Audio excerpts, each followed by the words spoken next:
If you can't stop overanalyzing, here's what you need to know. Have you ever found yourself trapped in your own head, replaying a conversation, a decision, or even a mistake you made years ago? The thoughts just keep coming, right? One after another, faster and louder. The harder you try to push them away, the deeper you sink. And the worst part? You know it's draining your energy, your peace, and your happiness. But somehow it feels like you can't stop. Overthinking is a silent thief. It doesn't just steal your time, it robs you of your clarity, your confidence, and your ability to experience life as it happens. Imagine you're trying to get a good night's sleep, but your mind keeps running. It's like the moment you close your eyes, your thoughts start spinning. Did I say the right thing today? What if I messed up that meeting? Did they think I was weird? Sound familiar?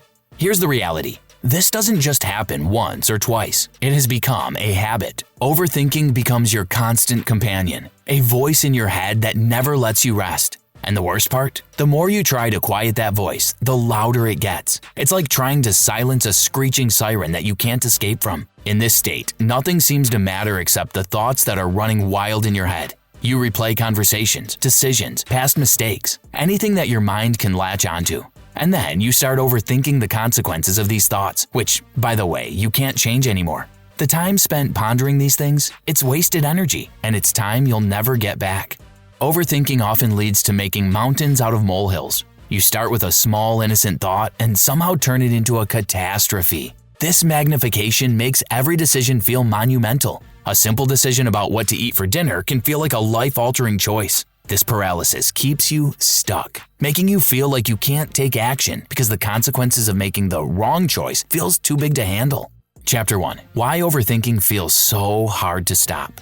So why can't we stop overthinking, even though we know it's doing us no good? The simple answer is because your brain thinks it's helping you. Your brain believes that overthinking is a form of protection. It thinks it's helping you prepare for the worst-case scenario, helping you avoid mistakes, and helping you protect yourself from failure. But in reality, your brain is just tricking you into staying stuck. Overthinking isn't about protecting you, it's about keeping you in a constant state of anxiety and fear. Your mind is wired to react to fear, to help you survive. But here's the twist. Your brain has evolved to respond to real physical threats. Yet today, the threats are psychological. The fear of embarrassment, the fear of failure, the fear of judgment. These are what triggers your overthinking. Think about it. If you're planning to do something new or face an unknown situation, your brain will flood you with 1,000 questions.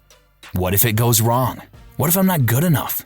What if people judge me? These questions become a cycle. But in reality, these fears rarely play out as expected. The brain doesn't know that you're not in actual danger. It just knows that it wants to protect you from anything that feels uncertain or unfamiliar. This is where overthinking starts to feel familiar. It becomes a way to maintain control. Your brain convinces you that the more you think, the more control you have over the future. But in reality, all you're doing is adding layers of uncertainty. The more you question, the less sure you become, and the more overwhelmed you feel. So we get caught in this cycle of self-doubt, replaying scenarios and imagining problems that may never happen. What does this do? It wastes time. It drains energy. It clouds our judgment. But most importantly, it robs us of the present moment. We all know the feeling of being consumed by worry, whether it's wondering if that job interview went well or stressing over a text message you sent. We can't stop thinking about it. We find ourselves trapped in a loop of what-ifs. The problem is, this constant rumination doesn't give us clarity. It just leaves us stuck in indecision. Chapter 2. The hidden costs of overthinking. Overthinking doesn't just take a toll on your mind. It can affect your body too.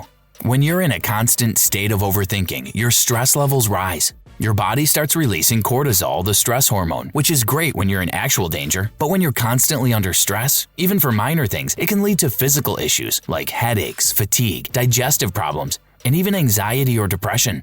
Overthinking also affects your sleep. Instead of feeling rested, you wake up exhausted, mentally drained from the constant internal chatter. The more your mind races, the more difficult it becomes to fall asleep or stay asleep, and the cycle continues. Lack of sleep leads to more overthinking, which leads to more anxiety, and eventually to burnout. It's not just physical exhaustion that overthinking leads to, though. It also erodes your confidence. Every decision becomes a mountain to climb. You doubt your own choices, question your abilities, and hesitate to act. Why? Because you're too caught up in your head, trying to predict every possible outcome and every potential mistake. But you can't predict everything. Life doesn't come with a manual, and the more you try to overanalyze it, the more you end up paralyzed by fear and doubt. Chapter 3. The Vicious Cycle of Overthinking. Here's the thing. The more you overthink, the more confused and anxious you become. The more confused you become, the more you continue to overthink. It's a loop that repeats itself over and over again, and the only way out is to break it. Overthinking tricks you into thinking that you need to figure everything out before you take action. You tell yourself, if I think about it long enough, I'll come up with the perfect solution. But the truth is, there's no perfect solution. There's no way to predict every outcome. Life doesn't work that way. Imagine overthinking like a car that's stuck in neutral. No matter how much you press on the gas pedal, you're not going anywhere. The car isn't moving, and neither are you. It's like trying to control every variable in a situation. The more you try to control, the more out of control you feel. But here's the secret. Action is the antidote to overthinking. When you start taking small steps forward, no matter how imperfect, you break free from the cycle. You gain clarity. You stop being stuck in your head and start living in the moment. The key is to stop worrying about every detail and start focusing on one small step at a time. The longer you wait to take action, the harder it gets. The more you delay, the bigger the fear becomes. But when you act, even in small ways, you begin to diminish that fear. You start building momentum, and you'll notice that things don't feel as overwhelming as they once did. Chapter 4. Breaking Free from the Cycle. The good news is, you can break free from this cycle of overthinking. It doesn't have to control your life anymore. The first step is realizing that you don't have to figure everything out before you act. Perfection isn't the goal. Progress is. One of the most effective ways to start breaking the overthinking cycle is to practice mindfulness. By learning to stay in the present moment, you can prevent your mind from spiraling into endless thoughts. Mindfulness helps you step out of the loop and focus on what's right in front of you, not on what could go wrong. Another key tool in fighting overthinking is the one-step rule. When you feel yourself overanalyzing a situation, ask yourself, what's the next step I can take right now? Not the whole situation. Just one small action that can move you forward. It could be as simple as writing a single sentence, sending a text, or making a phone call. Taking that first step can break the cycle and give you momentum to keep going. The more you take action, the more confidence you'll build. And the more you build confidence, the less you'll overthink. It's a snowball effect. The more you act, the more you stop worrying, and the more you get things done. Chapter 5. Stop waiting for the perfect moment. Here's the truth you need to remember. Waiting for the perfect moment to act will only keep you stuck in the cycle of overthinking. Perfection doesn't exist, and even if it did, you'll never reach it by overthinking. The most successful people don't wait for everything to be perfect before they act. They take action first, learn as they go, and adjust along the way.